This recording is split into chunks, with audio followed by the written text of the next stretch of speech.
Bom dia, ouvintes da Rádio NBC FM. Estamos iniciando mais um programa Eles e Ela. Hoje nós teremos a nossa composição de mesa. Comigo, Sérgio. Gislaine, bom dia, Gislaine. Bom dia a todos. E Alisson Berkenbrock, bom dia, Alisson. Bom dia, Sérgio, Gislaine, bom dia a todos os ouvintes da NBC FM. O João Mário, ele anunciou aqui que nós teríamos hoje o nosso convidado Gilberto Barreto, já foi diretor do Porto de Imbituba, diretor de outros portos pelo Brasil afora, mas ele se enganou na data, é no próximo sábado, não é neste. Então está confirmado para o próximo sábado a presença do Gilberto Barreto aqui, administrador, engenheiro Gilberto Barreto. Nós falaremos sobre os modelos de portos que existem pelo mundo afora, os modelos que nós temos no Brasil, e vamos falar evidentemente do nosso Porto de Imbituba. Eu acredito que seja um debate muito bom, muito frutífero, já que nós temos aí o Porto de Imbituba hoje sendo administrado pelo governo do estado, né, Alisson? E não é esse modelo que a gente gostaria que fosse, né? Não, está bem longe. Então, tem alguns que defendem, tem outros que são contra.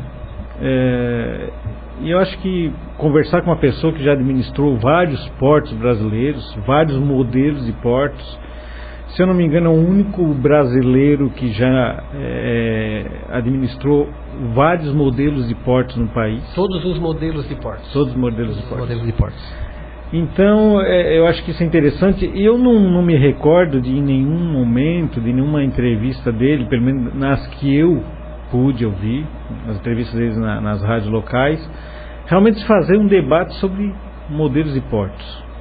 Eu acho que esse programa de sábado que vem será bem interessante. Muitas notícias aí, muita lavação, lava-jato. Não, a semana foi corrida, né? Foi, né? A semana foi corrida e fechou com mais uma intimação ao presidente Lula, e mais uma vez ele vai recorrer para tentar escapar de dar o seu depoimento, né? Eu acho que uma pessoa que não sabe de nada, nunca soube de nada, não tem que correr de nada, né? Vai lá e diz que não sabia de nada, pô. Ele já está acostumado com isso. Eu estava vendo aqui hoje de manhã na página, no perfil do nosso colega Milton Guimarães Alves, radialista, e ele postou algo aqui que me parece que tem muita coisa ainda para acontecer, até porque num dos programas eu trouxe uma informação aqui que eu colhi no jornal Diário Catarinense, quando o juiz Sérgio Moro veio a Florianópolis, uma palestra, ele disse que apenas 30%, 40% das investigações estavam sendo realizadas, que tinha muita coisa ainda para ser apurado. Então,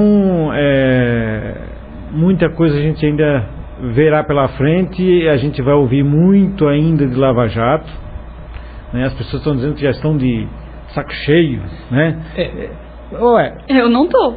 Aliás, querem ou não querem que acabe com a corrupção no país? É claro que acabar realmente, nenhum país consegue acabar, nem os mais desenvolvidos que existem por aí, mas dizer que está de saco cheio não. Mas o Sérgio, acaba a partir do momento que a Dilma cair.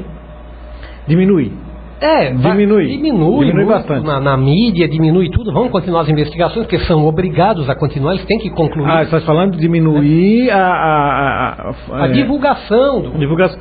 Não, eu acredito que continue mesmo com ela fora do Não, diminui poder. muito. Agora, o que me chamou a atenção ontem o antagonista postou uma planilha de dinheiro lá, de gastos, de verbas captadas da campanha da Dilma, dizendo que aquela planilha é a que vai derrubar a Dilma, né? Eu não cheguei a ler, eu estava intertido em outras coisas ali, não cheguei a ler, queria saber se algum de vocês leram Não chegaram. Não cheguei a pegar também. Na hora que chegar em casa, dá uma olhada naquela planilha lá, saber por que eles botaram em letras garrafais, né? Bomba. Vamos ver então o que é aquilo. Né? Aqui eu estava falando aqui do perfil do Milton Guimarães Alves, um radialista lá de Tubarão, que já foi radialista aqui em Bituba, já esteve no nosso programa. Ficamos de convidá-lo para vir novamente e acabamos não fazendo o convite. Mas ele postou hoje de manhã de uma que ele colheu na Folha de São Paulo de hoje. Nova delação explosiva ainda em sigilo seria uma das melhores da Lava Jato, das melhores entre aspas, porque foi assim que foi utilizada por alguém que está investigando. E a nota diz o seguinte: o Ministério Público Federal está festejando uma nova delação premiada feita recentemente em Brasília. Ela seria, nas palavras de procuradores, uma das melhores já obtidas até agora no âmbito da Operação Lava Jato. O próprio Procurador-Geral da República, Rodrigo Janot, confidenciou a interlocutores de sua confiança que tal depoimento é explosivo e cheio de detalhes. Apesar da expectativa gerada, ele não avançou sobre o conteúdo da nova delação. Segue a nota. Será que vão pegar o chefe da quadrilha? Bom dia, Guilherme. Bom dia, pessoal. Atrasou. Opa, o teu microfone estava desligado. Bom dia. Bom dia, ouvintes. Bom dia, Sérgio. Bom dia, Gislaine. Bom dia, Alisson. Estamos aí. Chegamos atrasado, querendo pegar um lugar na janela do trem que já está andando. Mas vamos ver o que vai acontecer então aí nos próximos capítulos da Operação Lava Jato. Está no 24º capítulo? No terceiro, né? Não? Já é o terceiro, 24º, não é por aí, né? A Operação Lava Jato. Já perdi a conta. Mas dá para ver que muita coisa ainda, né? Pelo que se apurou essa semana, pelo que foi divulgado essa semana, muita coisa para... Mas estão, de todas as formas, tentando diminuir a importância dessas investigações para a população. Não, isso... E a população, é isso que eu estou falando. A população, ela não pode entrar nessa de dizer que já não aguento mais ouvir falar disso. Pessoal, isso aí é só o começo do que pode ser melhorado daqui no nosso futuro. Eu vou fazer um comparativo assim, ó. Quando alguém furta na sua casa e você tem um suspeito, já corre para registrar a ocorrência na delegacia. Por que você quer que seja preso o suspeito? Arrombaram o nosso país e você não quer que prendam quem fez isso? Eu não entendo essa coisa. Se furtar uma TV, eu fico indignado. Agora, se roubar o que roubar nesse país, eu não fico. Mas é o roubo legalizado, né? Institucionalizado. O primeiro grande efeito que vai ser uma... Até dá para dizer de imediato, é que muitos caciques antigos da política vão sair de cena, né? Ou seja, talvez isso seja o estopim assim, para proporcionar uma renovação. Na verdade, toda uma cúpula superior parece que está sendo varrida do cenário. São pessoas que não vão poder voltar aos pleitos. Vão ter que ser substituídos. Talvez aí que está a grande oportunidade gerada por essa operação, né? Não é nem tanto as prisões, mas tira aquela camada superior e abre-se a possibilidade de uma nova ordem, de uma nova estruturação.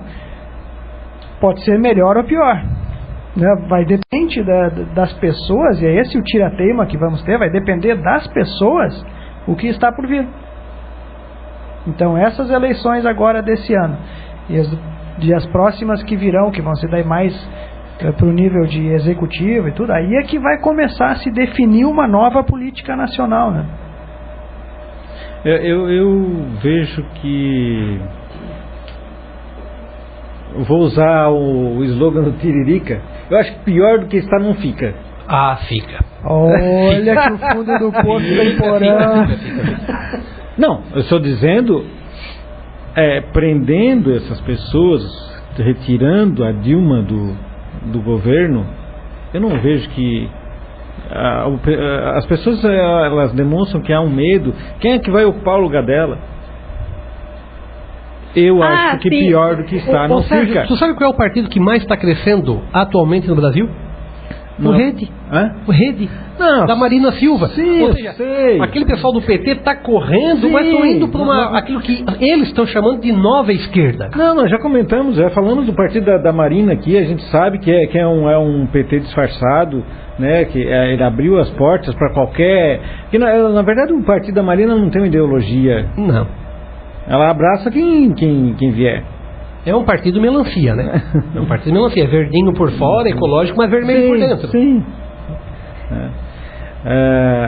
Agora tem um outro, nosso colega aqui, o Euclides, ele postou hoje de manhã,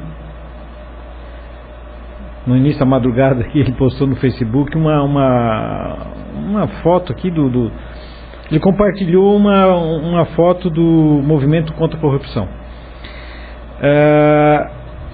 E diz assim a foto: embora o Lula trate a nação como se constituída por imbecis, idiotas e alienados, o Brasil não deve esquecer esta frase, abre aspas: nunca fiz nada que o Lula não soubesse, fecha aspas. Quem disse isso?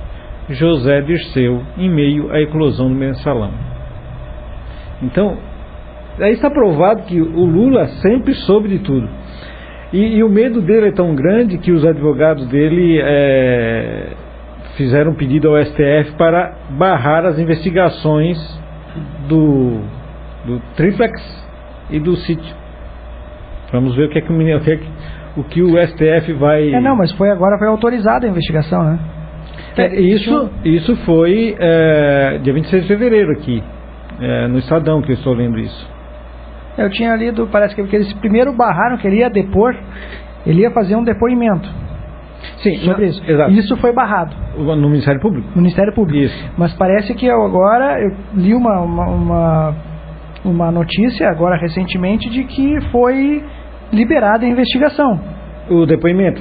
Que ele vai ter que prestar depoimento? Ele vai ter que prestar o promotor que teria sido impedido voltou à cena. Ou seja, não, tudo bem. Exatamente. Pode investigar. Mas aí, em razão disso, eles correr para o Supremo Tribunal para parar tudo. Eu já estou atrasado, né? Não. O Lula está lá na frente já. Está anos-luz à nossa frente. Por que ele quer parar as investigações? Mas ele não tinha nada. O PT dizia que o Lula não fez nada. Ele era o cara mais honesto do mundo. Ele mesmo disse isso. Ele nem tem celular. Não tem celular. Só uma torre, né? Com uma antena da Oi. Tem uma ele nem é o dono do sítio. Agora, engraçado é que realmente em Atibaia, tá vendo, não tem loja da Oi. Não existe loja de celulares da Oi, mas tem a torre ali no sítio do Lula. Interessante isso. Vamos ver aí o que é que o STF vai decidir. Eu acredito que não vai atender o pedido. Não vai atender esse pedido e a coisa vai acontecer. E depois de verificar quanto dinheiro a Odebrecht mandou para fora do país para as eleições em Angola, muito dinheiro. Tinha mais outro país? Venezuela. Fica interessante isso agora, o depoimento do João Santana e da esposa dele, que eles confirmaram aqui propina nas eleições da Venezuela, né? Sim. Mas olha a repercussão internacional que isso pode causar. O pessoal lá na Venezuela não pode agora... Escuta, peraí, nós vamos ter que investigar isso aí. E o imperialismo americano que se mete em todas as eleições por aí.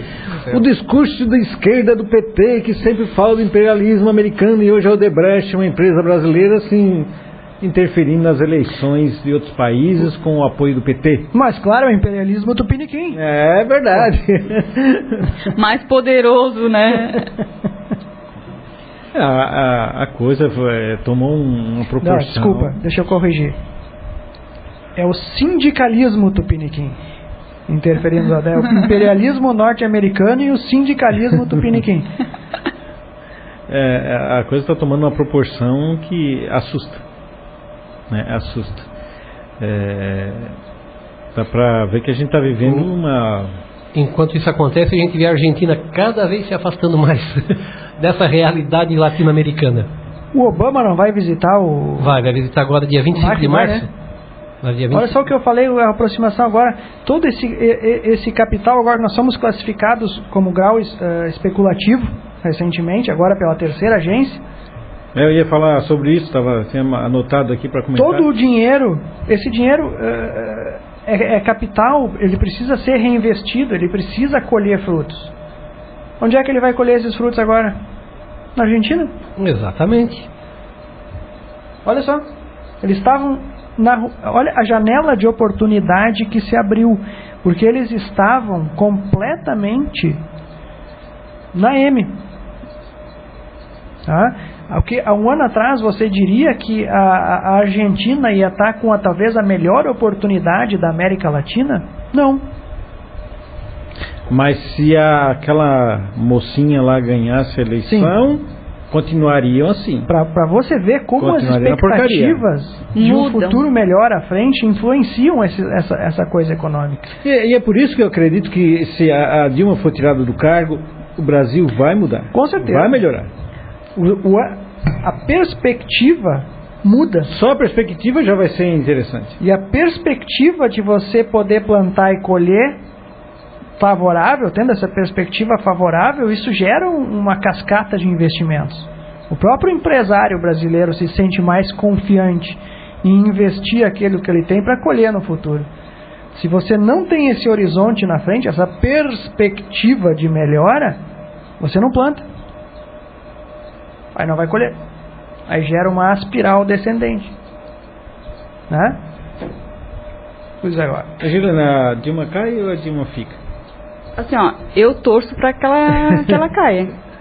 Mas o que acha? Eu acho que cai.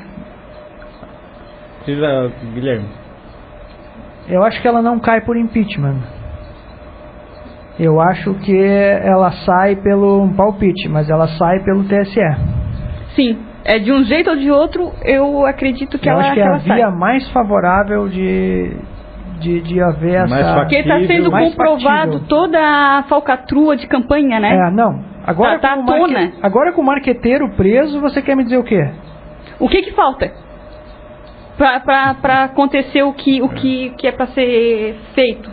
Eu vou discordar dos dois. Ela sai, mas não é via judicial, ela vai renunciar. Não, sim. Será que ela vai renunciar? O Sérgio, porque o PT deixou deixando ela de lado.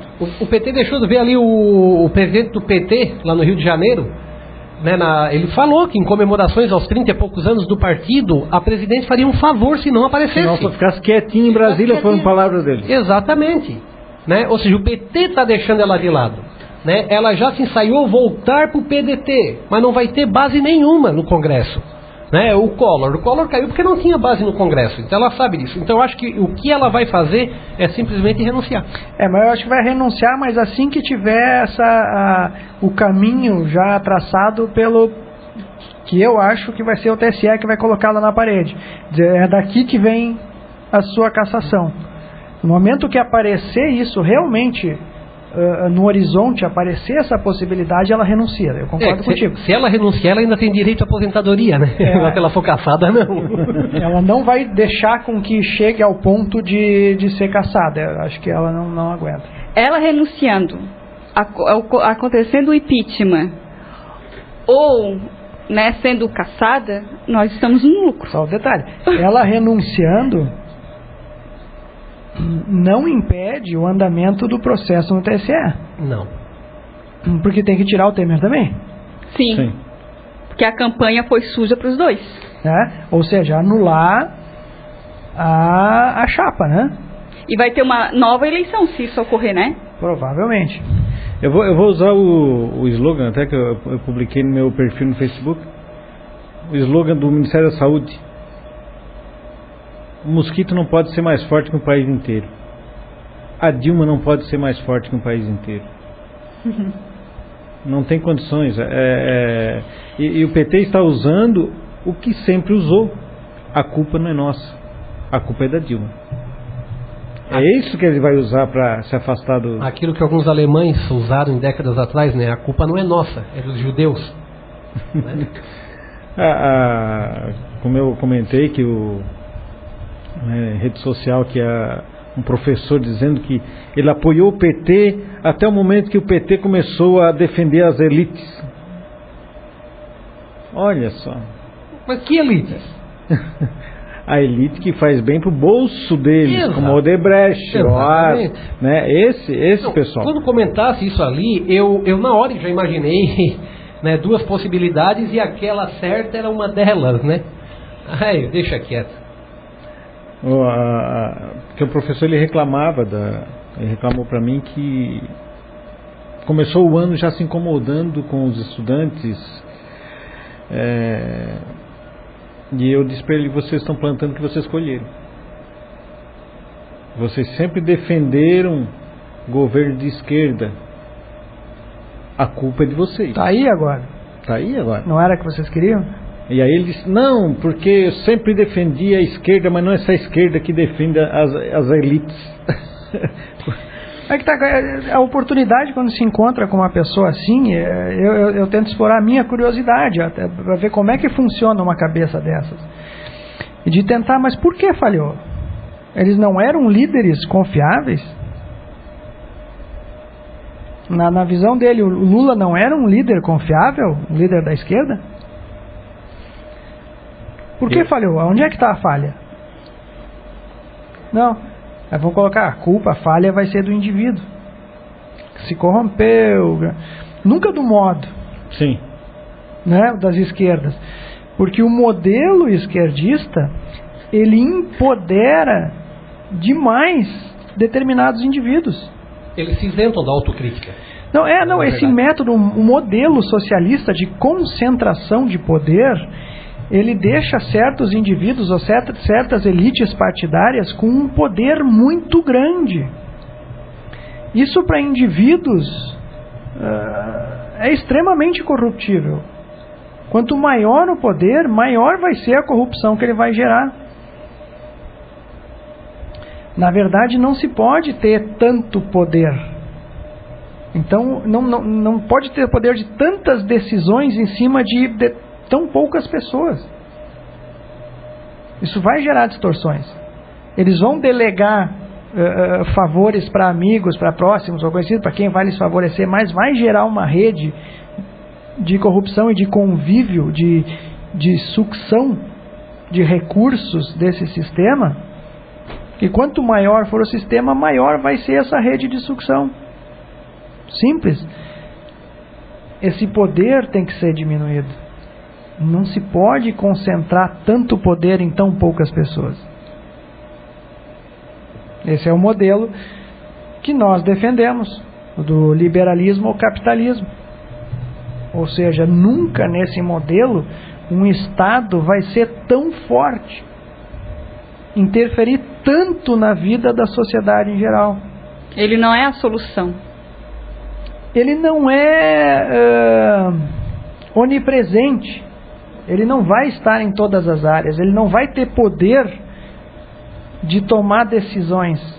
E tudo que ele tocar é corrompível, né? Exatamente. Onde ele abraça, se corrompe. É o Midas ao contrário, né? Esse negócio, o Estado é o Midas ao contrário. Onde o tentáculo dele atinge, se for ouro, vai virar latão, né? Isso basta nós olhar as estatais sobre, né, como estão hoje, né? E é uma questão que eu também defendo muito: diminuir o poder do Estado. Eu penso que a federalização dos Estados seria o único caminho hoje no Brasil para isso. Porque a federalização dos Estados tornaria o país realmente democrático. Porque o fato de tu escolher quem vai ser o teu próximo ditador nos próximos anos, não é democrático. Não pode ser alguma, isso só quer dizer que tem direito ao voto. Agora, quando os Estados são federalizados, quando as responsabilidades começam, primeiro família, segundo município, terceiro Estado, quarto União, aí sim, o poder ele ascende, ele não descende, o poder aí sim vem de baixo para cima. Então eu penso que a federalização dos Estados hoje, no Brasil, seria a única saída, né? Principalmente dadas as dimensões do país, né? Que é dimensões continentais, né? Tá lá a Rússia pedalando, derrapando na neve até hoje, por quê? Porque tem um poder centralizado, né? Tá lá a Índia, né? Que também é enorme. Tudo bem, passou aquela fase negra, né, sob a gestão do Gandhi, que insistiu na autossuficiência, né? Se libertar dos britânicos, em vez de seguir o caminho da Austrália, não, né? Não, a gente vai se fechar aqui, a gente quer autossuficiência. Impôs a nação uma miséria absoluta, né? Então, estados grandes, países grandes, tem que federalizar os estados. Senão não vai dar conta, não consegue. Decisões centralizadas, né? Ou seja, tem uma ou duas mentes supremas que comandam todas as decisões que vão influenciar toda uma nação. Exatamente. Essas mentes não vão tomar as melhores decisões para a vida das pessoas mesmo, nos lugares mais longínquos, mais separados, e não tem como uma mente dessas querer se considerar Deus, de que ele vai conseguir tomar as melhores decisões e guiar a nação no seu modelo para o sucesso. As distorções geradas são muito grandes. E olha grande o risco, né? Essas pessoas que tomam as decisões que afetam a vida dos outros, elas não sofrem nada se tomarem decisões erradas. Sim. Olha o grande problema que nós temos, né? Ou seja, eles vão lá, vamos mudar a matriz econômica, vamos passar para cá, um boom. Começa a gerar desemprego em série no país. A pessoa que optou por aquele modelo não vai pagar nada, né? Simplesmente, gente, infelizmente, né, não deu certo. É por isso que a minha aversão a intelectuais surgiu disso. Se a gente for pegar as ideias, os maiores desastres que nós temos econômicos, sociais, nasceram de ideias desses intelectuais que influenciaram as lideranças de hoje. O próprio Fernando Henrique, totalmente influenciado pelo Sartre. Sim. Né? O próprio modelo de privatização do Fernando Henrique foi influenciado pelo modelo de política do Sartre. É aquela que diz, tu pode entregar para iniciativa privada, mas tu tem que ter o controle. E a gente está vendo, não dá certo, sabe? Então é como aquele português que era colunista da Folha de São Paulo, Luiz Pereira Coutinho, falou, né, que a história do século XX está aí para provar. Não leve intelectuais a sério, né? Não dê tanto poder para eles. Essa semana eu vi, através no YouTube, o programa Roda Viva. Ótimo programa. No dia 15, que foi um programa sobre crise econômica. Estavam juntos, eram economistas, se não me engano 4 economistas, mas talvez os principais focados ali foram o Bresser Pereira e o Beluso. Eu vi esse vídeo também. Ali você vê, porque esses, querendo ou não, esses caras comandaram e afundaram um país em determinada época, né? Afundaram. E as ideias que eles continuam pregando. Eles defendem defendendo. Eles defendem as mesmas ideias. Não, tem que ver esse programa, é fantástico. É fantástico. Porque os argumentos que eles usam, o caminho que eles propõem para as melhoras, é o mesmo do que a gente já tem, né? Não, é só piorar. É o caminho das boas intenções, né? Sim, a gente sabe para onde ele leva. Sim. Até uma curiosidade, falou o Bresser Pereira, eu estava passando os olhos sobre o diário de presidência do Fernando Henrique Cardoso. Você sabia que o Fernando Henrique já chegou a pedir a cassação do Bolsonaro, quando o Fernando Henrique era presidente, porque o Bolsonaro ofendeu o Bresser Pereira? Não. Já na época que o Fernando Henrique era presidente, Bolsonaro já estava incomodando. Já estava incomodando os caras. Já estava incomodando. E eu tenho medo desse homem. Quem? Do Bolsonaro. Por quê? Tenho medo desse homem chegar à presidência. Uma, porque dependendo das opções que a gente tiver em 2016, vai ser o meu voto. Ele não tem ainda. Mas o lado bom ou mal é que ele não teria uma estrutura. Ele precisa ser polido. Em volta, assim, de pessoas, digamos, que vão auxiliar ele na construção do Estado, né? Ali talvez montar um time às pressas, você pode incluir gente que não vai ser bom, né? O que eu gosto nele é que ele defende esses princípios de liberdade do cidadão. Do indivíduo. Do indivíduo. Sim, é o que eu gosto nele também, por isso que eu digo, dependendo das opções, né? Porque parece que o Luciano Bivar se engraçou para voltar a ser candidato. Quem é esse Luciano Bivar? Luciano Bivar é empresário, ele foi candidato, eu acho que em 2006, pelo PSL. A candidata aqui é? A presidente. Ele é uma visão assim totalmente liberal, ele defende o capitalismo de mercado. Ele chega e diz, não, a maior parte do capital não tem que estar com o governo, tem que estar aí no mercado. Né? Porque senão a coisa não vai funcionar.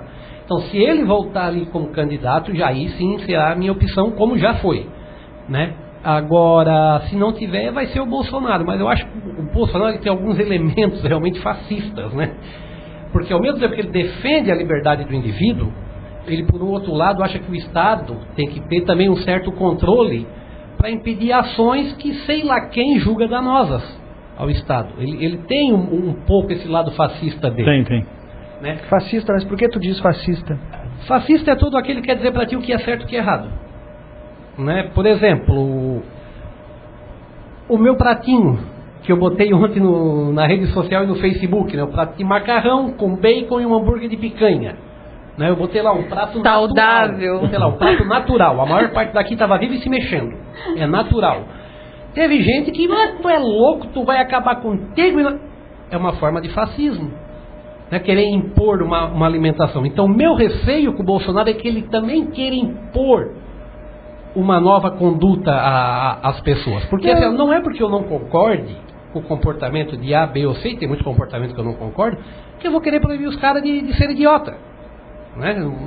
Não tem. Não, mas eu não vejo ele assim. Eu vejo ele como, na verdade, sendo talvez mais conservador, querendo ser de uma maneira, assim, de uma postura ética, social, assim, de uma maneira mais conservadora, não tão libertária, né, no pensamento, digamos assim, de modas e coisas. Não, libertarianismo ele passa longe. Não, mas assim, de um certo modo conservador, mas em todas as vezes que ele fala, ou que ele se explica, ele não tenta ou não se propõe a modular as escolhas dos indivíduos. Que ele sempre fala, ele fala de um jeito até esculachado, assim, o fulano faz o que ele quiser. Tem outra coisa que eu gosto dele, o jeito dele falar. Ele faz o que ele quiser. Só não vem me impor o que eu devo fazer, que eu deva fazer igual. Isso eu também presto bem atenção nele, é o que ele fala. É isso que ele impõe. Então, assim, se você vai falar de uma maneira mais comedida, mais erudita, assim, vai ficar um discursozinho muito azeitadinho que não vai trazer mensagem nenhuma. Muito intelectual. O pessoal não vai entender. Na verdade, ele coloca de um jeito meio truculento e talvez isso gere um certo medo no pessoal. Esse cara aí, se pegar o poder, vai ser um Mussolini. Não acredito que chega tanto. Né? Eu sei, mas daí vai ser um ditador, vai ser alguma coisa. Não. Ele é só mais esculachado na maneira de impor. Eu acho que ele, no Congresso, foi o cara que surpreendeu o pessoal da esquerda. Porque sempre quem brigou, quem berrava, quem queria impor era o pessoal da esquerda. Que sempre vinha com um discurso mais duro. Ele o pessoal né? da direita mais conservador sempre foi mais comedido. Talvez nesse sentido de não falar tanto, não querer gritar sua mensagem, sua ideologia, até porque os outros não tinham ideologia, né? Mas ele não. Ele foi e se fez se mostrar e berrar no mesmo tom. Isso de certa forma surpreendeu o pessoal. Mas peraí, tem alguém gritando aqui do meu lado e está gritando contra mim? Que é isso? Até uma observação que eu fiz aqui. Ele, o Caiado, o deputado Aleluia e o Marco Feliciano, eles fazem muito mais oposição ao governo do que o próprio PSDB todo junto. Claro. Né? Bom, o Caiado, sim, o Caiado. Não, o Caiado é outro, né? Grande nome. Esse devia ser o candidato. Né? O meu pai votou no Caiado para presidente, se eu não me engano. Na eleição que o Collor venceu, o Caiado. Não, meu pai votou no Afif, desculpa, no Afif. Não, mas o Caiado disputou aquele pleito. Na Lagoa. 2 patinhos na Lagoa. E agora ele está lá. PL. E agora ele está lá, ó. PL, Partido Liberal. Grudado lá. Vamos para um intervalo e a gente retorna. Ouvintes da Rádio NBC FM, retornamos ao nosso programa Eles e Ela. Novamente lembrando que os ouvintes que estiverem nos ouvindo pela internet, no site www.nbcfm.com.br, se tiver com problema de áudio, o problema é técnico geral, tá? Não é o seu computador que está com problema. Não jogue a CPU no chão, por favor. Não, e não desligue o seu computador. Continue, senta aí e aguarda, assim, pega uma parte, pega outra e tal.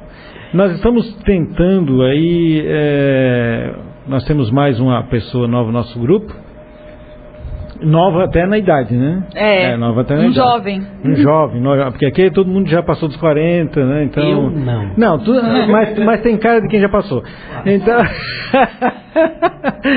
mas estamos trazendo um jovem, o Alexandre, esperamos que, porque ele faz parte do nosso grupo, porque o nosso grupo não é só o nosso programa de rádio, a gente pretende fazer outras coisas em Imbituba, infelizmente por poucas pessoas que nós temos, a gente não conseguiu ainda implementar os projetos que a gente tem. Mas poucas pessoas com interesse em política, né? Isso. Mas em bloco de carnaval tá cheio. Não, bloco de carnaval aí eu ajudo também a puxar o pessoal para vender. Vamos fazer uma armadilha. A gente diz que é um bloco de carnaval e não é. Mas o Alexandre vai tentar aí fazer uns podcasts do nosso programa, colocar disponível, né, para que as pessoas possam ouvir todos os nossos programas, colocar na internet, e assim quem tiver problema em ouvir, não tiver tempo, vai estar disponível lá posteriormente. Vamos ver se e a gente pode aproveitar e estender, né, o convite para que novos jovens que tiver interesse, né, de falar sobre política, debater política e tenha as suas próprias ideias e opinião. Sim. Nós estamos aqui para ouvi-los. E nosso programa, que o nome é Eles e Ela, nós continuamos apenas com uma mulher, e não adianta, por isso que eu digo que não adianta ter cotas obrigando os partidos a incluir mulheres em suas chapas, né, em campanhas eleitorais, nas eleições, porque se elas não querem, não adianta que não vão forçar. As mulheres, elas têm que se interessar por política, né? E agora na sessão da Câmara, né, estavam lá duas mulheres, que são a vereadora Rosália e a vereadora Léa, e aquela composição que está hoje na Câmara, ela deve na próxima eleição ficar apenas com homens, porque as duas já se manifestaram aqui mesmo no nosso programa, que não pretendem se candidatar novamente. Eu não vejo nenhuma mulher hoje em Imbituba com condições para se eleger, a não ser que esteja enganado. Alisson, lembra de alguma que esteja aí? Para se eleger. Para se eleger. Ah, tá. Não, para se eleger realmente fez mas que continuem essas que estão na política, e que continuem fazendo o seu trabalho, que continuem tentando, né? Mas essa falta de interesse das mulheres em participar de política. Porque nós temos em Imbituba mulheres realmente, aptas, que dariam um show lá na Câmara de Vereadores. Nós temos a própria Rose Brasil, que é uma pessoa que eu acho preparadíssima, a própria Michela, secretária de Educação, é outra pessoa. Só que uma coisa é você estar preparado para aquele cargo, outra coisa é você conseguir chegar nele. É uma diferença muito grande. Vocês querem continuar naquele debate sobre a política do Bolsonaro? Assim, falaram do Fernando Henrique. Eu estava lendo hoje que a Polícia Federal vai investigar lá o Fernando Henrique, a amante dele. O que o PT vivia dizendo que só investigam os petistas, porque o Fernando Henrique ninguém investiga. Agora eles vão investigar. Então acabou-se. Tem que investigar mesmo. Tem que investigar mesmo. Então acabou-se essa ladainha. Agora, se não encontrar nada, eles vão dizer: a polícia não encontrou porque não quis. Não, ou seja, isso é uma das coisas que realmente me tira do sério. Esse negócio de petista chegar e dizer: porque o Fernando Henrique, porque o PSDB. Cara, não é porque o Fernando Henrique cometeu erros que isso isenta o PT ou dá ao PT poder para repetir os mesmos erros e cometer piores. Né? Porque houve corrupção durante o governo FHC? Provavelmente houve. Com certeza houve. Pois é. Eu não digo que não teve aquela investigação. Mas assim, a corrupção do PT foi algo nunca visto na história desse país. Porque eles fazem tudo nunca visto no país. Tudo que eles fizeram nunca na história desse país. Né? Eu costumo até, uma vez eu fiz um comentário numa postagem do Sérgio, não me lembro qual que o Brasil, na verdade, é uma republiqueta africana usando um terno Armani. Né? Não tem diferença, gente. Eu paro para ver com a Angola. Eu gosto muito de estudar Angola. Que eu sou apaixonado pelo continente africano, não sei porquê. Eu sou apaixonado pela África e pela América Latina. Eu estudando... Eu sei que temos o coração de esquerda. Tá louco, fica do lado esquerdo, só isso. Eu vou falar aqui o que a gente está comentando em off, com o rádio ligado. Não, assim, Sérgio, eu estava vendo, a matriz econômica da Angola e do Brasil é muito parecida. A Angola, ano passado, destruiu mais de 100 mil ovos próprios para o consumo, somente porque o país não tem uma legislação que regule a importação de ovos da Nigéria. Né? Ou seja, uma população que passa fome, né? Que lá o pessoal realmente passa fome. Angola saiu do canibalismo na década de 1980. Isso eu tenho relatos de amigos, né, militares que tiveram expedições na Angola. Comeram churrasquinho lá. Até 1980 havia canibalismo, né? E está desde aquela época até hoje com o mesmo ditador. Né? E não é diferente. A diferença é que lá a vestimenta deles é aquilo mesmo que a gente vê. Aqui não, aqui o pessoal usa um ternozinho Armani, um perfuminho Yves Saint Laurent e pronto, deu pra bola. Viaja para Nova York. Exatamente. Né? Enquanto o ditador africano viaja para o Rio de Janeiro para ver a escola que ele patrocinou ganhar o carnaval, como aconteceu ano passado com a Beija-Flor, aqui não, aqui o pessoal faz viagenzinhas mais importantes e tal. Bem que eles estão mudando agora, né? Eu estava vendo, foi o presidente do Zimbábue, se não me engano, teve na ONU, né, discursando na ONU lá e culpou a fome no país dele culpou o aquecimento global. Ele disse, não, a culpa é do aquecimento global e as nações do planeta têm que nos dar não sei quantos bilhões de dólares por ano, né, para compensar essa fome que nós estamos passando por culpa de vocês. Né? Só que ele não fala que antes do governo dele, o Zimbábue, eu acho que o Zimbábue, o país dele, era exportador de grãos. Ou seja, produzia e exportava um excedente. E durante o regime dele isso acabou. Mas a culpa não é dele, é do aquecimento global. Então eu acho que esse cara aprendeu muito com o Lula. Né? Ou seja, a culpa nunca é nossa. Então a diferença do Brasil para essas repúblicas é mínima. É mínima. A gente tem a sorte de não ter o risco da fome no Brasil. Isso é um fato. Que houveram duas revoluções no mundo. A Revolução Industrial na Inglaterra e a Revolução na Agricultura no Brasil. Esse mérito a gente não pode tirar dos militares. Eles realmente fizeram uma revolução na agricultura, na pecuária. Então o risco de fome não tem. Mas se tivesse o risco de fome, meu amigo, nós seríamos uma extensão da África e nada além disso. Pois é. Eu trouxe um vídeo aqui do Boechat, mas eu acho que eu vou deixar isso para outro dia, porque eu queria falar da sessão da Câmara, segunda-feira. Por que o Alisson fez cara feia? Me diz, Alisson, qual é a cara feia aí? Não, nada, vamos desenvolver o assunto. Você queria desenvolver o assunto? Qual o assunto? Vamos desenvolver o assunto da Câmara. Mas antes eu quero trazer um dado aqui interessante. A cada 8 dias um prefeito é afastado do cargo no Brasil. Por corrupção? Ou porque desiste? Não, é por problemas judiciais mesmo, corrupção, sei lá. Eu não li a matéria, na verdade eu peguei esse dado ouvindo o programa lá do Milton, programa de rádio do Milton. E aí ele fez uma reflexão bem interessante. O pessoal fala que tirar a Dilma é golpe. Então nós temos a cada 8 dias um golpe no país. Não, mas aí depende. Se o prefeito afastado é do PT, aí é golpe. Aí é golpe. Mas se não for do PT, não. Se não for do PT, não. É justiça. Golpe é só da direita ou da esquerda. Exatamente. O resto não é golpe. E nós não temos essa informação assim mais divulgada, né? Todos esses afastamentos assim de prefeitos nós não temos. Eu não lembro onde é que a fonte que ele passou isso, eu peguei rapidamente, mas parece que a maioria dos prefeitos são São Paulo, do estado de São Paulo. Mas cria-se também o que dá combustível para essa visão deles, até com razão, é porque se saiu numa corrida, num afã de tentar achar algum pretexto,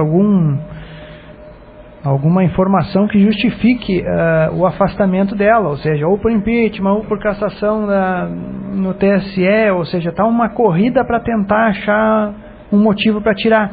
Então, assim, não é que surgiu um dado, uma informação, um processo que pode levar a um afastamento da presidente. Não, existe uma cassação ao presidente, isso é fato. Ou seja, a oposição está caçando. De algum modo quer tirar. Então até isso enriquece essa coisa do golpe, né? Querendo ou não, se está desperdiçando mais esforço em caçar a presidente do que tentar arrumar a casa. Tá tudo parado, né? Tudo emperrado e não funciona.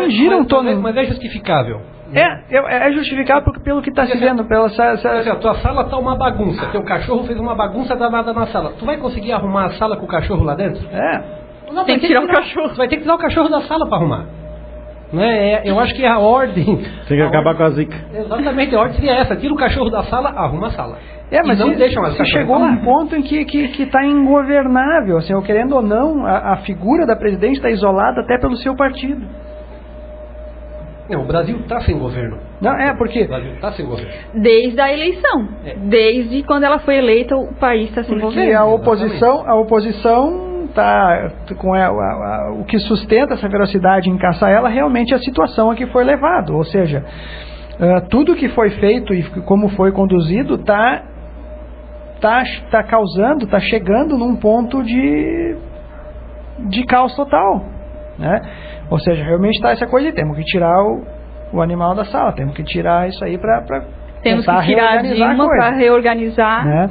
E as coisas começarem a funcionar. O partido aproveita e isola a presidente como dizendo assim, não tenho nada a ver com isso, a culpa é dela. Então não é o nosso método, não é a nossa esquerda, não. Como sempre fazem, né? Da governanta que a gente disse que era competente, mas na verdade não é. Fomos tão vítimas quanto vocês.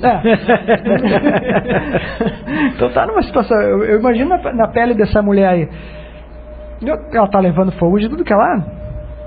Realmente ela não tá numa situação que ela consiga governar. Isso acabou, isso não existe mais. A crise piorando, ela só poderia retomar as rédeas se começassem a mudar o cenário.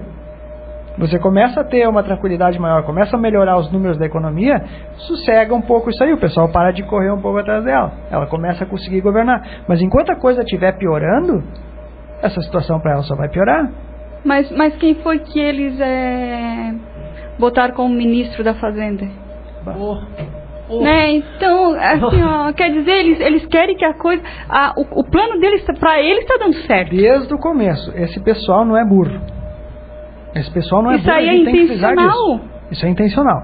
Porque colocaram o Levi para levar a culpa. E isso estava claro desde hoje que estão dizendo que a culpa foi dele. Sérgio escreveu sobre isso. Hoje estão dizendo que a culpa é dele. Do ajuste que tentaram. O Sérgio escreveu sobre isso, né? Assim que o Levi assumiu praticamente. Ou seja, eles colocam toda a culpa agora em cima do tal do ajuste. Assim como colocam que a culpa, um dos problemas para o crescimento do Brasil é o juro alto. Aí fizeram os bancos públicos tentar baixar a força no mercado desse juro. O que aconteceu? Os bancos públicos tiveram que correr. A taxa de inadimplência estava batendo 10%. Consegue se baixar o juro? Não consegue? Eu li essa semana que 22% da população brasileira está com o nome no SPC ou no Serasa. Sim. 22% de pessoas impedidas de fazerem uma compra a longo prazo, a prestação. 22% da população. E a classe C está devolvendo os carros que compraram financiados. Aí você diz que para melhorar a economia você tem que baixar o juro? Você vai botar mais gasolina nisso aí? Nesse fogo? Foi o que fizeram quando botaram o Barbosa no Ministério da Fazenda. Jogaram mais gasolina na fogueira. Jogar gasolina. Baixar o juro. Aí baixa o juro, o pessoal toma mais recursos, onde já não tem. Onde vai parar? Inflação, vão ter que... Quem é que vai pagar? E quem é que paga? Nós e as futuras, né? Porque são dividendos gerados para futuro. O governo pediu agora autorização para o Congresso para imprimir 60 bilhões, né? Sim. Eu quando eu vi aquilo, eu literalmente levei as duas mãos na cabeça e disse, meu Deus. Né? Nessa hora você tem que pensar em proteger a sua economia. O dinheiro, o recurso que você tem que proteger de algum modo. Se você não tomar empréstimos, você vai, né, não tomar empréstimos, que eles, né, porque é dívida, né, tu tem aquele dinheiro, mas só que tu vai ter que pagar em juros em dobro. Tu tem que pensar, quando você vai tomar um empréstimo para comprar algum bem, a primeira coisa que você tem que pensar é o seguinte, você está comprando isso por quê? Tem necessidade? Não é só necessidade. Eu estou comprando isso para me satisfazer, ou isso eu estou comprando para me gerar mais dinheiro? Uhum. Vai me trazer. Chama um ativo real, né? Para os casos em que você vai investir em alguma coisa que vai trazer um retorno, eu acho justificado pegar emprestado. Você vai pegar e vai pagar isso porque alguém vai estar pagando o juro para você. Você vai fazer, você vai comprar alguma coisa e vai produzir. Quando você compra alguma coisa para uma satisfação pessoal e pega esse dinheiro emprestado para isso, e você paga em dia, você está pagando para o banco o prejuízo que ele tem com os outros que não pagam em dia. Então, nesse sistema, você está levando nas costas, você está pagando o prejuízo que as instituições tiveram com os outros empréstimos que ela não conseguiu cobrar. Eu não sei, eu sou meio preguiçoso para levar tanta gente nas costas. Eu prefiro não pegar emprestado, então eu me programo e aquela mensalidade que eu pagaria, eu vou juntando até que eu consiga comprar isso aí. Eu consigo comprar em menos tempo do que levaria o número de prestações que eu tenho para pagar. Sai mais fácil, mais planejado. Tá?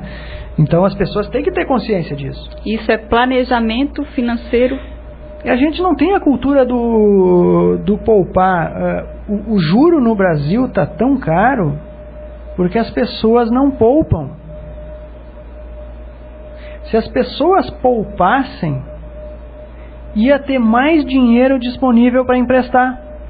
Se tem mais dinheiro disponível para emprestar, o juro vai ser mais baixo. O juro é mais baixo. É uma cultura poupadora. Isso aí é um mecanismo básico. A retirada da poupança esse ano praticamente tiraram tudo, né? Mas eles tiraram para pagar financiamentos, dívidas que fizeram. Dívidas, próprio consumo. Provavelmente as pessoas estão gastando mais com a sua vida, ou seja, está diminuindo. O problema que leva a esse juro mais alto está piorando. Porque as pessoas estão gastando mais, elas não estão conseguindo poupar. E as pessoas falam assim, é porque eu ganho pouco, eu não tenho dinheiro para poupar. Mas é claro que o que cada um vai guardar é proporcional ao que recebe. O percentual varia ali, eu acho que pouca coisa. Mas vejo quantas coisas que essa pessoa que ganha pouco, ela gasta com coisas que eram desnecessárias. Então, continue gastando com essas coisas necessárias, mas coloque na ponta do lápis o seguinte: eu vou gastar 10% do que eu gasto com coisas necessárias, eu vou colocar na poupança. Ele sempre vai ter algum dinheiro lá. Mas só que realmente não há essa cultura de poupar. Eu me arrependo de não ter isso há muito tempo. Quando eu comecei a fazer isso, eu vi o quanto que isso melhorou a minha vida financeira. Só até a tranquilidade de você ter um colchãozinho que absorva algum impacto que vier. Né? Isso é importante. Por isso, então, nossos problemas econômicos muito estão baseados em cima disso, de não é um país poupador. Não faz parte da nossa cultura. Não faz parte poupar. Tem muito mais gente querendo pegar emprestado do que dinheiro para emprestar. A lei do mercado aí é muito clara. O juro vai ser mais alto. E isso foi incentivado, né? Esse tipo de conduta do indivíduo é incentivado isso foi incentivado pelo governo Lula. Foi incentivado pelo governo Lula. Isso foi incentivado. Primeiro eles baixaram o IPI do carro. Aí Depois a linha branca incentivaram o consumo. Aí depois não bastava a Minha Casa Minha Vida, aí tinha a Minha Casa e os meus eletrodomésticos dentro. Minha Casa Melhor, né? Coisa assim. Né? Aí o pessoal tomava empréstimo para comprar os aparelhos domésticos para dentro de casa. Enquanto isso, o Lula fez meu sítio e minha antena. Mas todo esse dinheiro, todo esse dispêndio que se destinou para esse tipo de consumo morreu ali, porque esse consumo não produziu nada. As pessoas compraram uma TV melhor, compraram um som melhor, mas não produziram, não geraram. Mas isso não passou a gerar mais riqueza. Com aquilo que as pessoas compraram, elas não engordaram a sua renda mensal. Não. Como é que você vai alimentar um sistema financeiro se você não está gerando riqueza? Ele vai emperrar. No momento que tiver que fechar a torneira nesse empréstimo que vai sendo dado para esse tipo de consumo, a coisa vai cair, que é o que está acontecendo. Então, assim, a gente já falava isso, o trem já bateu no muro. Agora vai estilhaçar. Agora nós estamos na fase de estilhaçando. O nosso poder de compra, a gente estava falando a semana passada, a pessoa comprava picanha, hoje tem que comprar salsicha. Assim, ó, para nós que temos, não temos o financeiro alto, que não somos, eu não sou rica, é dessa forma que a gente vê que realmente tem uma coisa muito errada em nossa economia. Eu notei nisso porque eu entrei no mercado e tem um amigo meu que só tomava Heineken ao final de semana. E no mercado eu encontrei ele, claro, não era uma nova skin, não vamos avacalhar, né? Mas era uma Sub-Zero. Já é uma cerveja mais barata. Então a gente nota o seguinte, a crise a gente não vai identificar pela diminuição de pessoas no mercado. Mas porque todo mundo come, sem comer. Mas é pelo que está dentro do carrinho. Dá uma olhada para ver, o cara que comprava uma alcatra, alguma coisa, já é um colchão mole. O cara comprava, já é uma 100. Exatamente, vai diminuindo bem assim. O cara que bebia Heineken já é uma Sub-Zero, o que bebia Sub-Zero é uma nova skin, o que era nova skin está na 51. Né? Só para ele, porque o que vale da bebida é a tonturinha. Sim, essa aí também já dá pra gente ver o poder aquisitivo e o que é o valor do nosso dinheiro. Nada. Exato. São papéis impressos. Vocês me permitem aqui ler um artigo do El País? É um artigo ou um ensaio? É uma crítica. Então é um ensaio. É uma crítica ao filho do Lula. E então é uma verdade. É uma verdade. Do Juan Arias. A coluna do Juan Arias. Veja como nosso programa em termos de jornalismo, é eclético, né? A gente sempre cita fontes de jornais diversos aqui. Não é só o Diário Catarinense, né?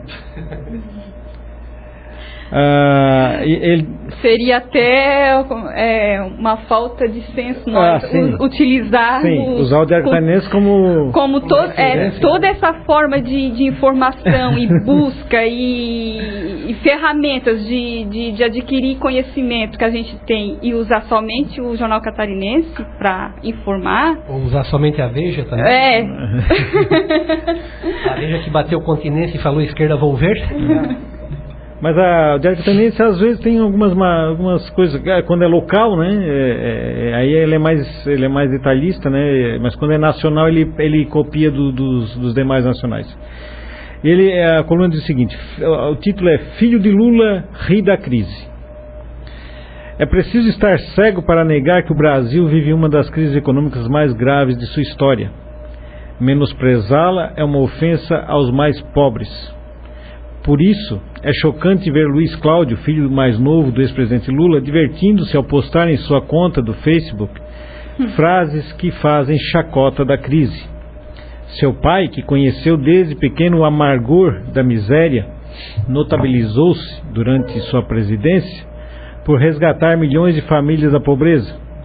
Se o jovem não vê nem sofre a crise na própria pele, deveria dar-se por satisfeito pelo fato de que o destino lhe tenha sido tão benévolo, mas é injusto que ironize uma realidade que está custando lágrimas aos que a padecem, que são sempre os elos mais frágeis da corrente econômica. No Facebook, Luiz Cláudio postou que o estacionamento está lotado de crise e que as pessoas que fazem filas nos restaurantes esperam que a crise desocupe uma mesa. Esses são, e ele deveria saber, os privilegiados não atingidos pela crise. Para os que, ao contrário, perderam o emprego ou tiveram a renda diminuída, e para os que sofrem com a inflação e são asfixiados pelos juros mais altos do mundo, as piadas não servem de alívio. Ofendem sua dignidade. Esses feridos pela crise não fazem fila nos restaurantes de luxo, e sim na porta dos hospitais públicos, cada vez mais empobrecidos. Fazem fila na porta das fábricas em busca de um emprego ou nos guichês dos bancos para pagar suas dívidas. Podem-se discutir as possíveis causas que levaram o Brasil, após ter vivido anos de vacas gordas, a ser hoje rebaixado internacionalmente à categoria de lixo. Pode-se discutir se essa crise é mais política que econômica. Pode-se especular sobre os responsáveis pela situação e sobre o que significa para o gigante americano ser, em vez de motor de crescimento e prosperidade do continente, a causa do encolhimento de seu PIB. O que não é admissível é elevar a crise à categoria de piada barata. Escrevi tantas vezes nessa coluna que os jovens brasileiros são a melhor esperança desse país, por seu espírito empreendedor e sua capacidade criativa mundialmente conhecida. Dói, portanto, que seja um jovem como Luiz Cláudio, filho de quem tanto se esforçou para que o Brasil fosse reconhecido como um país que combateu as desigualdades econômicas e sociais, quem minimize a gravidade da crise. Uma crise que ameaça empurrar milhões de brasileiros que haviam conseguido se livrar da fatalidade da pobreza ao inferno de onde saíram. Até para os incrédulos existem palavras e realidades revestidas de uma certa sacralidade que deve ser respeitada. Uma delas, sobre a qual não se permite nem ironia nem sarcasmo, é o sofrimento dos pobres. E a crise sofrida pelo Brasil, que é real e não imaginária, já está semeando angústia no presente e no futuro de tantas famílias que vêm desmoronar as esperanças de melhora que tinham começado a desfrutar ou sonhar. Brincar com a dor dos que não tiveram a sorte de nascer no berço dos privilegiados é um desafio arriscado. Na história, nada nunca foi tão perigoso como a ira dos deuses. Dá para ver também que ali tem um gostinho de esquerda nesse artigo, né? Que ele protege o Lula. Ele protege o pai. Protege o pai e mete o chinelo havaiana no filho, né? E digamos que estamos hoje em razão do pai. O filho enriqueceu e agora zomba, né, da população. Os filhos, né? Os filhos, o pai, né? Sério, o pai, os amigos do pai. Eu gostava de futebol americano. Eu parei de assistir quando descobri que o filho do Lula é quem lucra com a transmissão do futebol americano no Brasil. Eu parei de assistir. Lobby a empresa de marketing esportivo dele é que detém os direitos, né? É aquele que deu o Ctrl+V para fazer o artigo. Aquele. É poderoso, né? O Ctrl+V mais caro da história. Copiou e colou e ganhou um dinheirão. O pessoal perdendo tempo no Facebook e no WhatsApp, né? Eu vou pro Wikipedia fazer pra você Ctrl+V. Vamos pro intervalo rapidinho mesmo, e voltamos, o que eu quero falar sobre a sessão da Câmara de segunda-feira. Ouvintes da Rádio NBC, retornamos com o nosso programa Eles e Ela. Eu quero mandar um abraço para Maria Otília Machado, minha colega que está nos ouvindo através da internet, mãe do nosso futuro colega aqui no programa, o Alexandre. Eu quero trazer uns dados aqui sobre a sessão da Câmara de segunda-feira, que eu não vou lá assiduamente, mas eu costumo ir a várias sessões. E eu fazia tempo que eu não assistia um debate tão acalorado, e também muitos discursos demagógicos, hipócritas, que fazem parte do legislativo brasileiro. A polêmica foi em razão de um projeto que foi apresentado em regime de urgência e especial para criar um cargo comissionado na Câmara de Vereadores, que eu não vou ler aqui as atribuições do cargo, que é assessor de relações institucionais. Eu não vou ler porque eu não vou querer cansar o ouvinte e perder aqui tanto tempo para ler tanta coisa. Qual é o salário proposto? Se eu não me engano, R$ 2.300. Se eu não me engano, todas essas atribuições aqui, a maioria delas, elas já são realizadas por outros cargos comissionados efetivos da Câmara. Então, na minha opinião, não precisaria se criar esse cargo. Mas, esse é uma deliberação da mesa diretora da Câmara. E aí, em razão disso, deu toda uma polêmica lá. Hoje na Câmara, só para as pessoas saberem, a gente já tinha trazido esses dados num outro programa nosso, ainda trouxe dados também de câmaras de vereadores da nossa região, de Maruí, Garopaba, Laguna, que eram quase iguais, né, comparando as suas populações. Hoje na Câmara são 32 cargos efetivos e 16 providos, ou seja, dos 32 cargos efetivos na Câmara, só 16 são ocupados. E 37 cargos comissionados, 26 são ocupados. Foi criado mais um, seriam 38. Eu não pretendo citar aqui o nome dos vereadores, o que falaram, o que deixaram de falar, mas eu quero comentar o que falaram. Então tem um vereador que disse que ele estava desmotivado para continuar na política em razão de coisas como essa. Só que esse vereador, ele tem 2 cargos comissionados no Porto de Imbituba. E o salário de um deles é de R$11.000. Então, ouvir essas pessoas, como eu disse, eu acho que não deveria ser criado esse cargo na Câmara.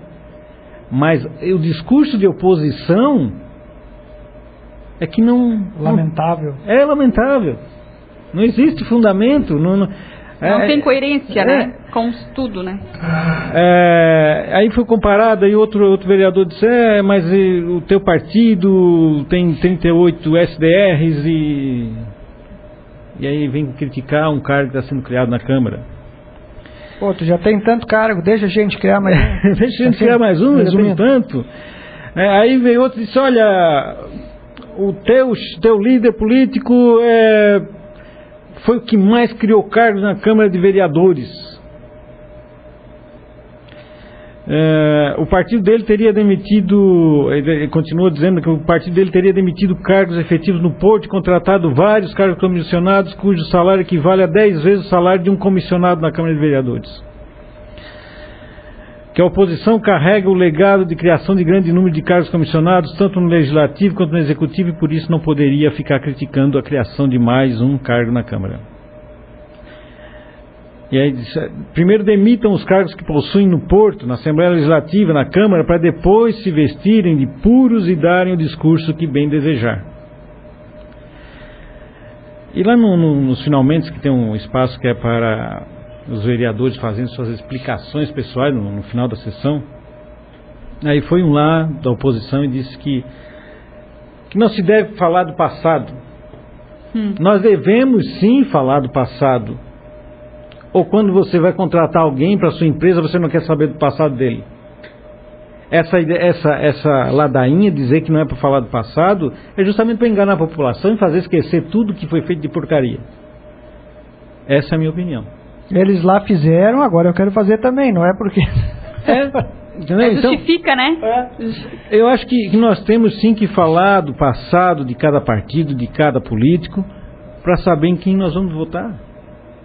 Se todos são ruins, já falei isso aqui, eu vou ter que escolher o menos pior? Não, então não vou votar em ninguém.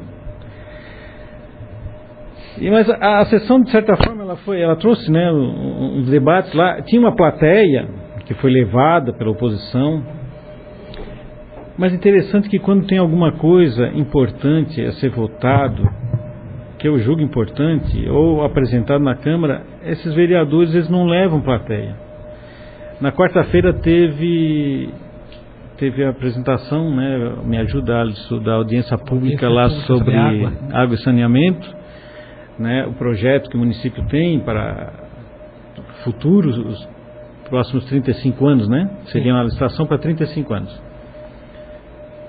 Mas tem os vereadores que estavam lá, apenas 4 vereadores estavam a Rosália, vereadora Rosália, vereador Dorlim, vereador Ladeada, vereador presidente da Câmara, o Guilherme.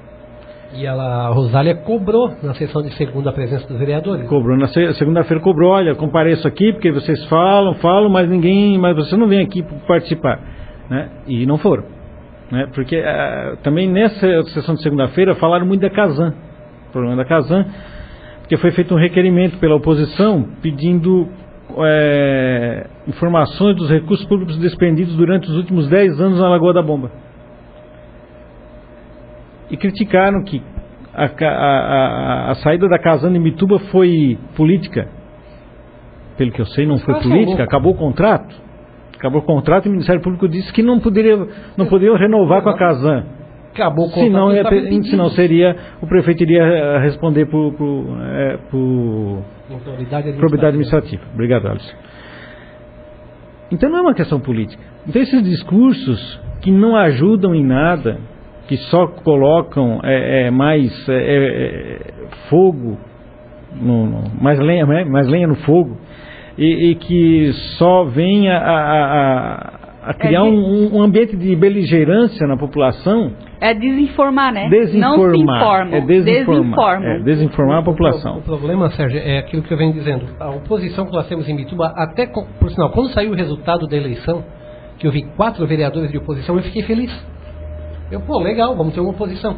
Só que, na verdade, a gente não tem uma oposição administrativa. A gente tem uma oposição política.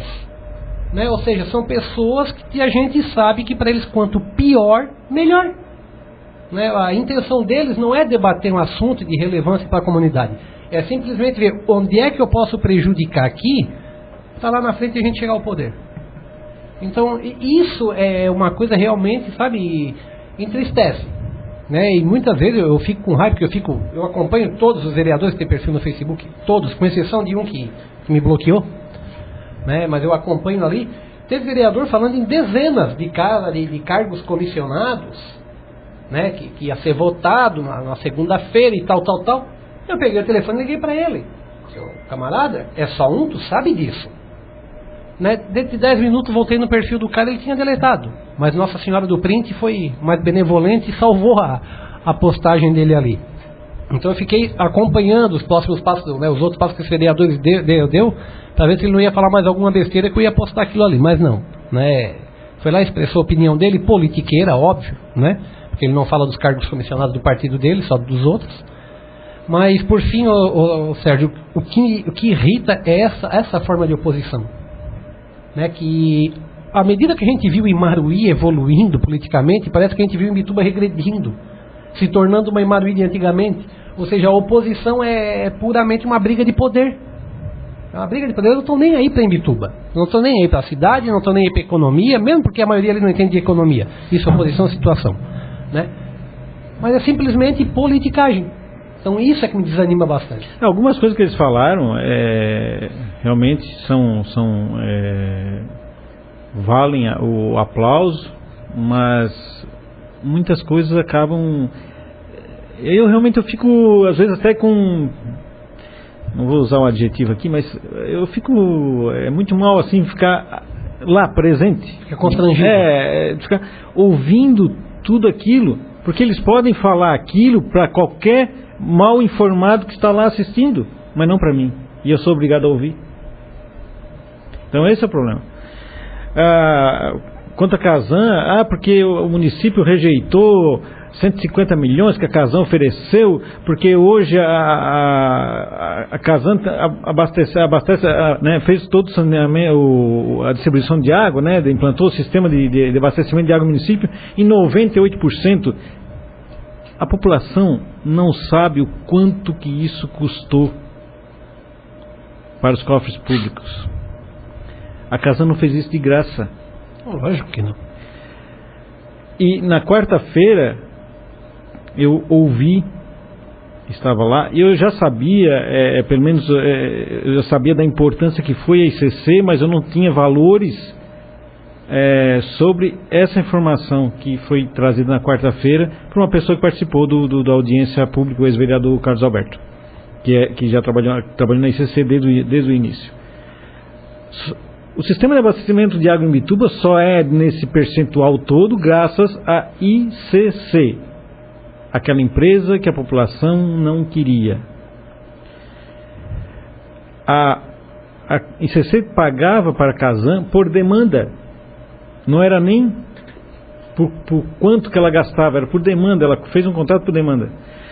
E segundo o ex-vereador Carlos Alberto, 1990 e pouco, já na ICC já capengando, ele esteve na Casan em Tubarão, e lá informaram para eles que o que a ICC pagava para a Casan era igual a toda a cidade de Tubarão. E a ICC não gastava tudo isso, ela consumia muito menos que isso. Então a Casan não veio para cá botar caninho e botar água para todo mundo de graça. O Estado levou daqui muito dinheiro. Muito dinheiro. A ICC chegou a um ponto que a fatura de água era tão grande que ela começou a perfurar em Imbituba para conseguir poços artesianos para abastecer a empresa. Porque a fatura era muito grande, era um contrato que ela tinha que cumprir. Então, eu acho que essas pessoas, quando pegar o microfone lá para falar na Câmara, elas têm que informar as pessoas e não desinformar e ser demagogos.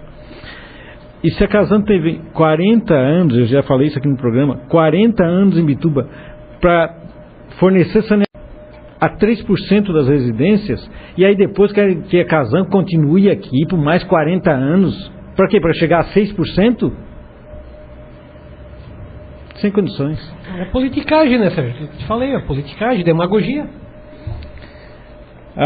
Eu salvei aqui, peguei tem um canal do YouTube aqui, que é da Câmara de Vereadores, e eu coloquei aqui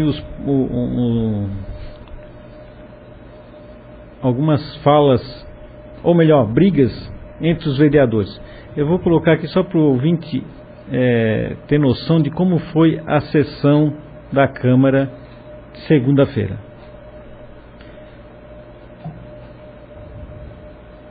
Secretarias ir lá para resolver. Vereador, quer direito de resposta, ok?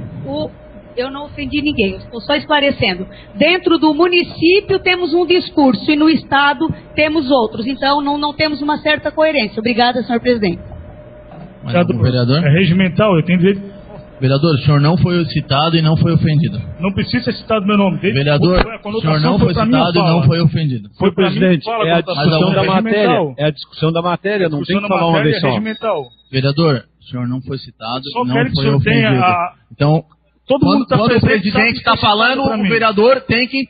Sempre, todo mundo vereador, o senhor não está respeitando o regimento interno. Então, quem não está respeitando o regimento é o senhor. O senhor não está quem não está respeitando o regimento é o senhor. Eu fui... Mais algum vereador? Vereador, por favor? Por favor. Mais algum vereador gostaria de usar a palavra? Respeito o regimento, presidente. Vereador, o senhor não está respeitando o regimento interno. O senhor já utilizou a palavra. O senhor prefere continuar não respeitando o regimento interno? Quem não está respeitando o regimento é o senhor. Não, me desculpe. O senhor não está respeitando o regimento. Me desculpe. O senhor não está respeitando o regimento. Senhor presidente, mais algum vereador? Questão de ordem. Quem negou o aparte foi a vereadora, não foi o presidente da Câmara. E ela tem a prerrogativa de lhe dar o aparte. Eu não pedi a parte. Ela usou da palavra de forma ofensiva contra mim. Não ofendeu. Como que não? Ela só não citou meu nome. Não é ofensivo? Não ofendeu ninguém, não citou então eu posso falar indiretamente sem citar o seu nome, então. Vereadores, isso aqui não é um debate, por favor. Mais algum vereador gostaria de se pronunciar? Vereador Dorlim? Senhor presidente, senhores questão de ordem. Não importa, eu quero... discussão da matéria. Vereador, a palavra está com o vereador Dorlim. Depois o senhor perde a questão de ordem, ok? Questão de ordem. Só um momento. Senhor presidente, eu gostaria de chamar a atenção dessa casa. Vamos para nesse segundo áudio, ele vai ter algum probleminha, mas é problema lá da Câmara mesmo, da gravação deles, tá? De ordem, senhor presidente. Vereador, questão de ordem, o senhor tem que citar o artigo do regimento interno que está sendo violado. A discussão da matéria não... Questão de ordem, o senhor tem que citar o artigo do regimento interno que está, que está sendo violado. O senhor sabe que a discussão da matéria não tem que... Se o senhor não estudou o regimento interno, eu não posso fazer nada, vereador. Eu estudei e o senhor sabe que eu estudei. Então me cita qual é o artigo que está sendo violado. Agora eu vou saber o artigo aqui de cabeça, então quer dizer, isso... Sim, aí você não quer o debate. Aqui é o debate, aqui é a discussão da matéria. Foi falado. Nosso regime nos diz, vereador, o nosso regime diz, questão de ordem, o senhor tem que citar o artigo que está sendo violado e utilizar a questão de ordem do nosso regimento interno. Se o vereador citar o artigo, o senhor vai ser dado a palavra ao vereador. Eu acho que é uma questão de coerência do vereador. Presidente, o regimento chegou na mesa. Por favor, leia então o artigo no qual eu me enquadro, porque fui citado. Vereador, não o meu nome, mas fui a minha palavra de forma... A palavra está com o vereador Renato. Se o senhor quer... Depois a palavra é para o senhor. A palavra agora está com o vereador Renato. Eu acho que temos que ter um pouco de educação. Senhor presidente, eu só quero falar discussão da matéria. Não.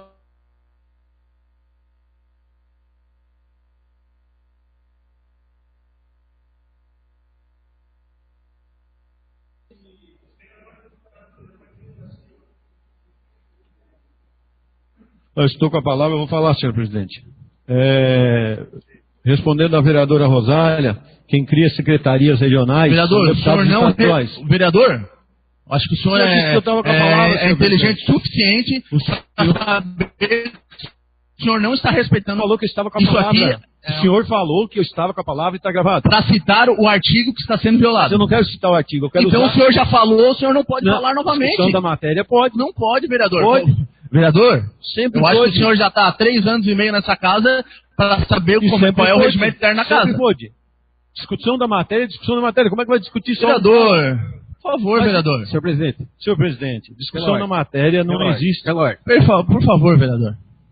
Olha só, ele quer discutir o regimento? É isso? Eu gostaria de discutir a matéria. A matéria foi discutida pelo senhor. Matéria da criação de cargos. O senhor já usou a palavra, vereador. Falaram. A gente quer dar o contraponto, é normal, é discussão da matéria, não é vereador, falar sozinho. Quando algum vereador utilizar a palavra, o senhor quiser pedir uma parte, o senhor pede ao vereador. Agora, não venha me dizer que é questão de ordem, que o senhor não está citando o regimento. O senhor já discutiu a matéria, vereador. Não terminei. Não terminou, vereador. Discutindo a matéria. O senhor foi o primeiro a falar. Bom, eu não vou discutir com o vereador. Mais algum vereador gostaria de eu quero o regimento disponibilizado. Eu quero ler o regimento, eu quero me defender, baseado se é que para poder citar o artigo, tem que ter o regimento disponível aqui. Até então a regra não era essa. Já que se criou uma regra nova para o jogo, já que se criou uma nova regra para o jogo, disponibiliza o regimento para cada um. O senhor está 3 anos e meio aqui, não tem regimento interno? Eu tenho regimento interno, eu já li o regimento interno, por isso mesmo que eu sinto que eu tenho direito sim à palavra. Agora o senhor quer que eu decore o artigo do regimento interno? Mais algum vereador gostaria de usar a palavra? Senhor presidente, gostaria de pedir 2 minutos. Vereador, não está no nosso regimento interno, vou dar prosseguimento. Mais algum vereador gostaria de utilizar a palavra?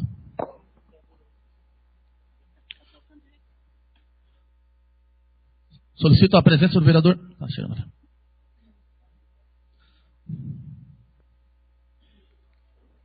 Em primeira votação, os vereadores que aprovam permanecem como se encontram. Aprovado por maioria.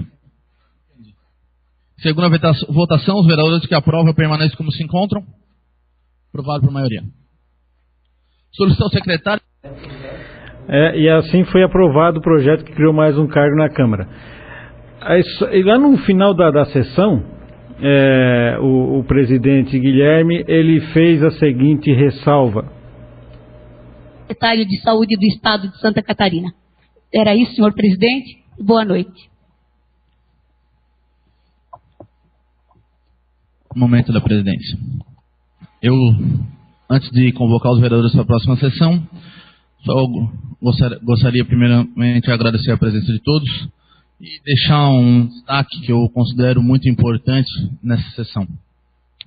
Primeiro, a participação popular ela é sempre muito bem-vinda. Em momento algum, isso vai ser feito de forma contrária na Câmara de Vereadores. Desde que ela seja respeitosa, com certeza ela vai ser muito bem-vinda. No segundo momento, eu gostaria de destacar que esse ano realmente é um ano complicado.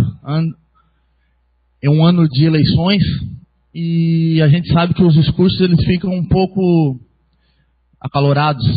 E às vezes o discurso de uma sessão como hoje, ele contradiz sessões anteriores. Em dezembro, dezembro ou novembro, nós tivemos outra criação de um cargo aqui na Câmara de Vereadores. E pasmem, todos os vereadores foram favoráveis. Exceção, a vereadora Leia não estava presente na sessão. O resto todos foram favoráveis. Então é bom a gente analisar bastante isso. E essa foi a sessão da Câmara de segunda-feira. O que o presidente Guilherme falava ali sobre a participação da população é que uma das pessoas que estavam lá, porque por regimento lá as pessoas não podem se manifestar, né? E houve aplausos, né? E alguns querendo vaiar.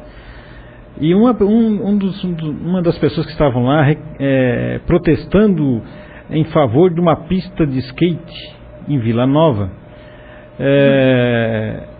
O país aí se quebrando todo, aí as pessoas querem pista de skate. Para outras coisas políticas não protestam. E quando ele viu que não tinha nada sobre pista de skate ali que fosse de interesse dele, ele pegou a placa que ele tinha de protesto e jogou em cima da mesa de um dos vereadores. Então é lamentável que isso aconteça, né? E por isso esse pedido do Guilherme, pedindo que as pessoas, né, tenham mais educação lá em participar da sessão. Mas eu trago isso, nós nunca trouxemos nenhum debate desse aqui para o programa, mas é só para ver como é que funciona as coisas no Legislativo, e não é só aqui, é em todas as cidades, é em toda a Assembleia Legislativa. Não, na Assembleia Legislativa chega ao ponto da gente tá assistindo e ver que eles não unem o Lé com o CRE, né? Que é somente para falar o politiquês, porque a solução mesmo é só para contestar. Não se debate. Assim, ó, uma das bobagens que eu vejo na televisão quando eu ligo ela é a sessão da Câmara de vez em quando, né? Então, assim, ó, e toda vez que eu vi, tem coisas muito importantes que é exposto lá, e as pessoas não, a maioria dos brasileiros não tem esse hábito em e nós temos, né, esse canal. Nós temos aberto, né? Canal aberto de informação sobre política. É por isso que eu fico brabo mesmo, eu xingo quando eu vejo alguém ir para redes sociais falar mal da Rede Globo. Porque olha o que a Globo está passando, olha o que isso está passando. Meu filho, o Canal Cultura está fechando e ninguém vai lá dar audiência para eles. Então deixe de ser hipócrita, criticar BBB, se o cara assiste.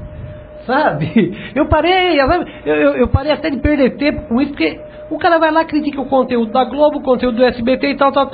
Mas continua assistindo. Mas só assiste aquilo, né? Lamentavelmente a TV Cultura vai fechar por baixa audiência.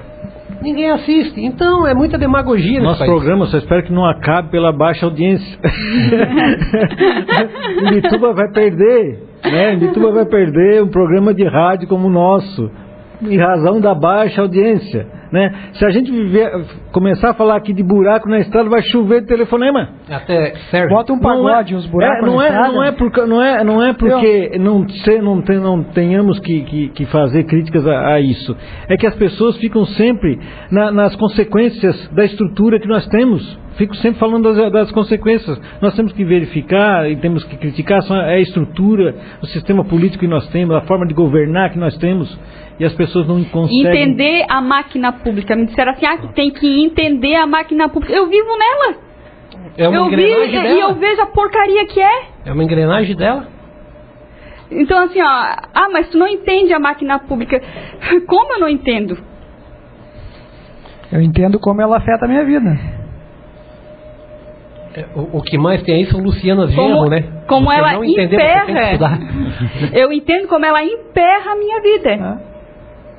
E para quem trabalha no serviço público, como eu, vocês talvez não façam ideia, o ouvinte não faz ideia de como o sistema age contra o servidor público que realmente quer trabalhar. Vocês não fazem ideia. Será que é por isso que o índice de suicídio entre servidores públicos é tão alto? Também. Principalmente na área de segurança pública. Foi ontem, numa hora vaga ali, eu fui pesquisar sobre questão de suicídios, né? Até postei ali sobre os suicídios que ocorrem aqui na região de Braço do Norte, São Martinho, aquela região ali, foram 11 essa semana. Aí comecei a pesquisar porque eu fiquei curioso para saber estatísticas de suicídios na antiga República Democrática Alemã, na União Soviética, tal, não achei informações sobre isso. Aí acabei achando esses dados, né, sobre principalmente policiais civis, né, não só Santa Catarina, mas São Paulo principalmente, o número de suicídio é altíssimo. Eu fiquei apavorado, é maior do que de dentista. Por que o dentista vai se suicidar? Passa muito tempo com cabeça baixa, né? Dizem alguns, né? Passa muito tempo com a cabeça baixa. Deve ser alguma coisa assim, sei lá. Mas é um número alto. Sim, não. Dentistas. É um número alto. Eu desconhecia. Na área de segurança pública isso é internacional. O índice de suicídio é muito grande. No Brasil, primeiro Polícia Civil, segundo Policial Rodoviário Federal. Depois da Polícia Militar. Porque eu imagino assim, uma pessoa que se propõe a fazer prestar um concurso público, né? E que realmente tem essa vontade de indivíduo de trabalhar e chega lá, vê um sistema totalmente emperrado e que aqueles que estão lá já lagarteando se prevalece da boa vontade dele e da gana de trabalho, vai no final vai começando a largar, né? A desestimular. Ele vai ver que ele vai se tornar um agente da burocracia, né? E muitos se frustram a ponto de realmente... E segundo o próprio pai do conservadorismo, né, moderno, né, o Edmundo Burke, né, a burocracia é a arte de tornar difícil aquilo que é fácil pelo meio do inútil. O que eu tenho assistido, assim, quantas pessoas já desistiram ou pensaram em desistir de ser honestas no Brasil diante de tudo que aparece, tudo que vê? Não é fácil ser honesto hoje no Brasil, porque quem é desonesto se dá bem, e quem quer trabalhar tem que ralar muito para conseguir alguma coisa. Então, voltando lá no início do nosso programa, as pessoas não podem simplesmente dizer que não suportam mais ouvir falar de Lava Jato. Ou a gente começa a arrumar a casa, ou você vai continuar a sua vidinha que você tem, reclamando do trabalho, reclamando do salário, reclamando das coisas. Ou nós damos a volta por cima, ou a coisa continua. Nós vamos para um breve intervalo e retornamos para...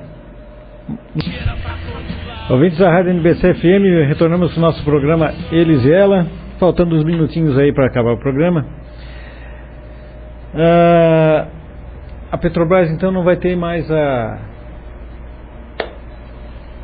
totalidade do pré-sal, para o desgosto dos petistas e da esquerda brasileira. Desgosto dos petistas por quê? Eu não tô... Sabe, eu estava muito ocupado, eu tenho muita estampa na minha cabeça e por assim eu fico sem tempo para ficar lendo, mas eu vi alguma coisa, eu não me lembro quem é que postou, que disse que para os americanos terem o petróleo do Iraque foram alguns trilhões de dólares, né? Mas para ter o petróleo brasileiro bastou alguns senadores tucanos. Mas eu não tive tempo para ler por que ele falou isso, né? Alguém saberia me explicar Não, que tira a obrigatoriedade da Petrobras de participar da exploração do pré-sal. Porque antes, pela lei, aquela nova lei da partilha, né? Quem detinha, quem era o explorador único do pré-sal era a Petrobras, que podia fazer o esquema de partilha, ou seja, fazer um contrato com uma outra empresa e a partir daquilo distribuir. O que aquela empresa tirasse de petróleo do pré-sal, uma parte vinha para a Petrobras e a outra ficava para a empresa. Com essa nova lei, tira-se essa obrigatoriedade. A Petrobras não precisa mais participar dessa exploração. Isso é bom.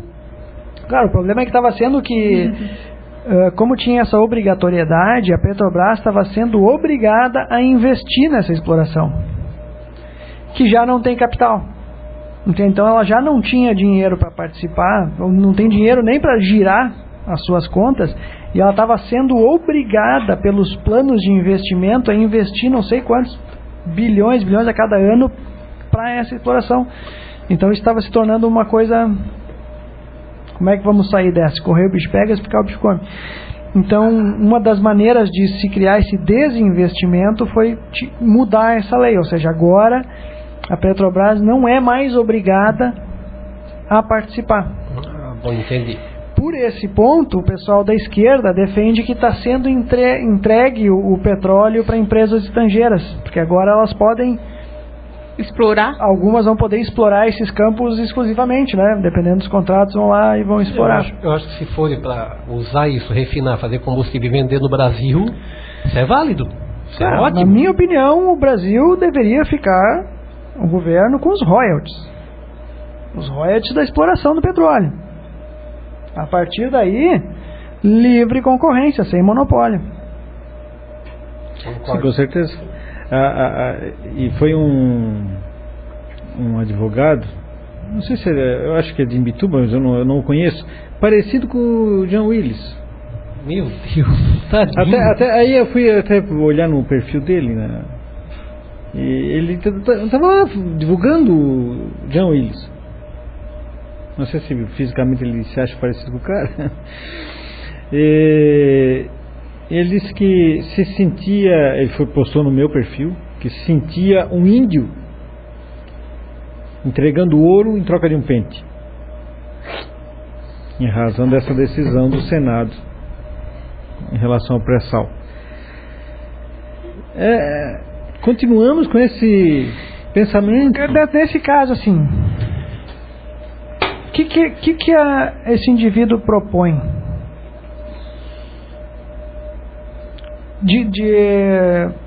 Como fazer isso? Deixar tudo exclusivamente com a Petrobras e investir nisso? Ou seja, pegar a Petrobras, que está com todos esses problemas, e botar mais dinheiro? Botar mais dinheiro lá. É isso que propõe? Já deu? Sendo que não tem recursos, não tem como. Já é a empresa mais endividada do mundo. Você quer pegar dinheiro do Estado e aportar mais lá? O que essas pessoas propõem? Quando eles falam isso, mas e a solução? Qual seria? A exclusividade, investir e botar mais? Não, isso eles não sabem responder. Não, eles querem, mas eles querem. Como vai ser feito não interessa para eles. O que interessa para eles é continuar como o petróleo é nosso. Quem vai pagar não interessa para eles. Quem vai arcar não interessa. Para tapar o rombo e fazer como eles querem, não interessa. Porque não sai do bolso deles. É complicado isso. Não. Site Antagonista, dia 25 de fevereiro, a Odebrecht comprou Hugo Chávez. Foi o que disse a mulher de João Santana, a dona Xepa, em depoimento à Lava Jato. Segundo o Globo, ela acusou a empreiteira de usar Caixa 2 para pagar parte da campanha do ex-presidente venezuelano Hugo Chávez. Os pagamentos foram feitos através da mesma offshore que os investigadores da Lava Jato dizem que foi usada pela empresa para pagar propina aos ex-diretores da Petrobras. Os pagamentos não foram declarados nem no Brasil, nem na Venezuela. A Odebrecht, até o momento, permanece calada.